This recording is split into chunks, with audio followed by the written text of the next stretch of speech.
In the demon realm, there's an arena where a human is taking part in a contest organized by demons. He easily beats his opponent with just one punch. One of the 4 elite lords is watching this fight and finds him quite unusual. She senses a never-ending power in him. An official explains that this human, whose name is Helck, is the favorite to win this tournament.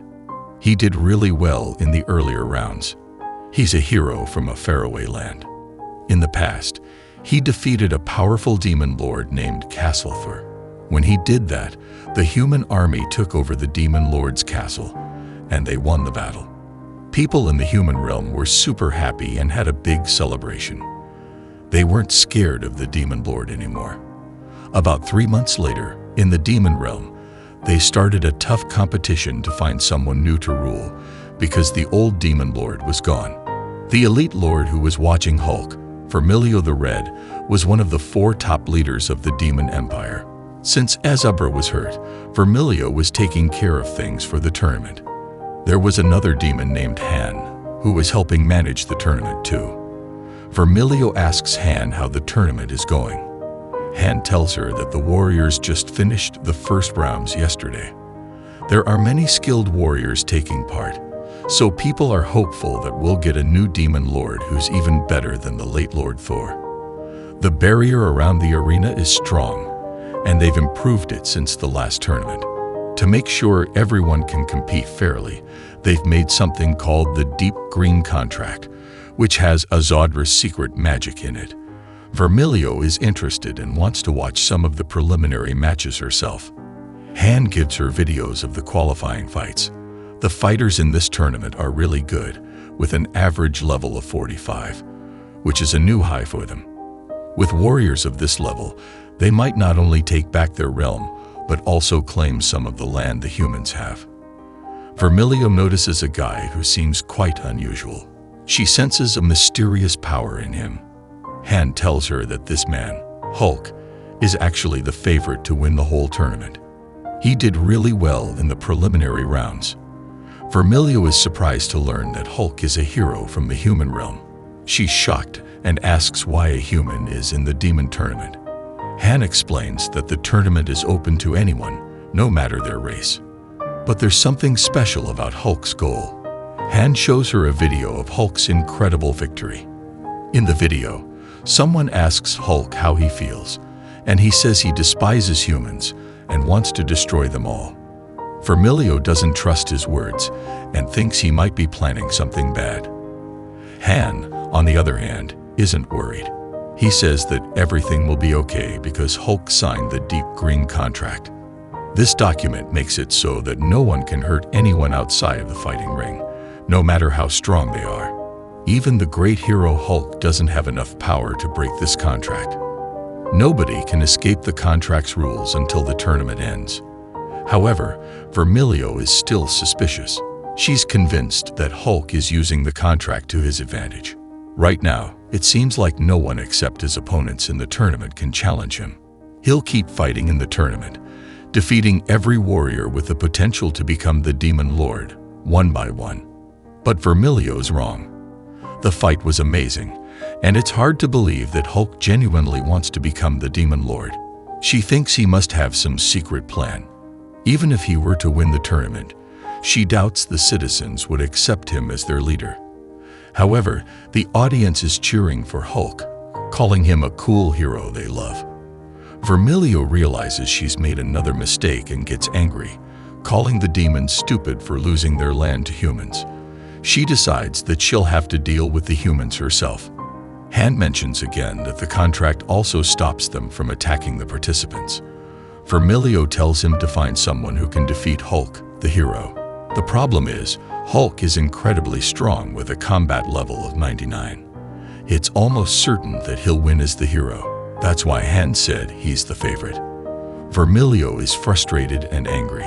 She's so upset that she blows up the top floor of the castle. She can't understand how a human can reach level 99 with their short lifespans. It's a big problem. Han comes up with an idea to change the format of the next tournament match. Instead of a battle, they could have a house-building contest with cards. The first one to build a card house wins. He even suggests giving Helck some special extra glossy cards to help him.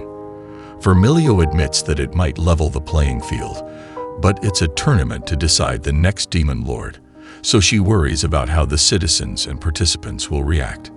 Meanwhile, Vamirio has sent agents to the human world to find out more about hero Helck. However, when she arrives in the village where Helck used to live, there's no one there. She goes to the cities and finds no one there either. She has no choice but to report back with this strange information. Back at the arena, Vamirio is really concerned about how everyone will react to this unusual house of cards idea. Surprisingly, everyone readily accepted the new card house building idea. The announcement is made for the playoffs to determine the new demon lord, and the rules are simple. Build a 10-story card house. Only the top 10 participants will move on to the next round. Helck seems to be having a tough time. Maybe he's not skilled at stacking cards because he's falling behind the others. It's clear he's struggling. Vamirio feels bad for the warriors who won't make it past this round and won't get to show their full potential. She plans to recruit some of them into her command. But then something shocking happens. Helck suddenly starts focusing and demolishes the card houses of the other participants. He's stacking cards super fast and completes his 10-story card house. It's unbelievable how he can move so quickly without knocking the cards over. Some of the other players are upset and think Helck has broken the rules. Vamirio sees this as an opportunity to disqualify Helck from the tournament. But then, another candidate named Swift Kenros speaks up. He questions if they really thought this was just a race to build a card house. Swift Kenros explains that the card house they're building represents their home base, essentially the demon lord's castle. Stacking the cards symbolizes expanding the castle to greater heights. So this contest is not just about speed. It's a test of offense and defense. They must protect their castle while defeating their opponents. He points out that they should have defended against the gust of wind caused by Helck's aura, using any means necessary.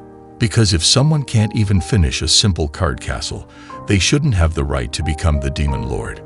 Vamilio's plan is ruined because of this unexpected twist from Swift Kenros. The audience starts to get excited because it's not just a bland match anymore. The MC announces that Helck is the first to finish, and the candidates start using spells to destroy each other's card towers. Han and Vamilio's plan has failed, and it's impossible to interfere with the rules now. Vamirio now believes that Helck was confident from the beginning. He knew he could win, so he tried that stunt to create chaos and turn everyone against each other in the process. Now it looks like most of the participants are getting injured, and Vamirio believes that this was Helck's plan all along.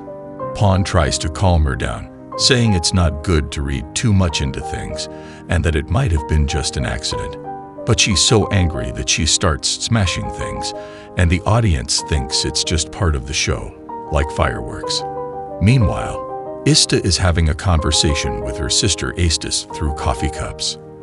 Astis is interested in hearing how the tournament is going, and Vista tells her that Helck has passed all the mental exams.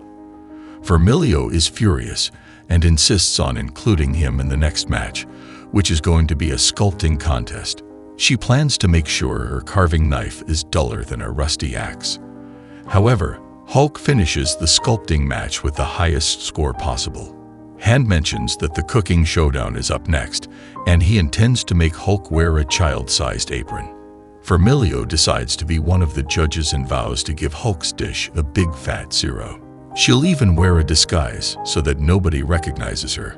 But when she tries Helck's food, she can't control herself and gives him the maximum number of points. Vamirio blames herself for being unable to lie about how delicious Helck's food was. She feels foolish for giving him such high points. Han advises her to stay calm because an explosion here could lead to casualties. Vamirio sees a poster showing highly skilled fighters expected to win the tournament until Helck eliminated them in the preliminary rounds. This infuriates her even more, and she tears the poster apart. She realizes things can't continue like this, and she must find a way to protect the citizens.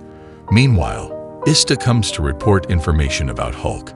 She reveals that Helck, the hero, has an enormous bounty on his head and is labeled as the worst criminal in all of human history. His crime was fratricide. He killed his own brother, the hero who defeated Demon Lord Thor. Helck clarifies that he wasn't the one who defeated the Demon Lord, it was his brother Cole's. It turns out there were two heroes born into the world this time. Kenrose asks Helck if this guy is his brother, to which Helck confirms it. Kenrose finds Cole's brother very handsome. Ista adds that she visited 3 different towns, but she couldn't find a single human in any of them.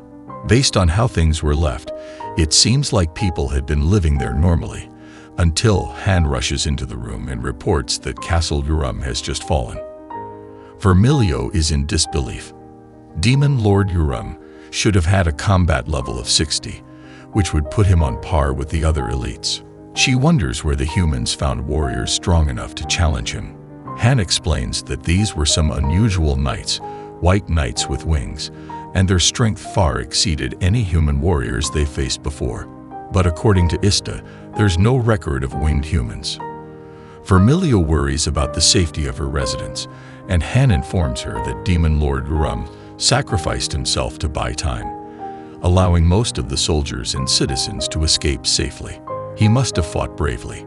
The biggest problem now is the undeniable fact that the humans have taken over Castle Urum. If they still have the strength to fight, their next target could be their own realm. Vamirio orders the demons to reinforce the barrier and prepare their forces for immediate combat.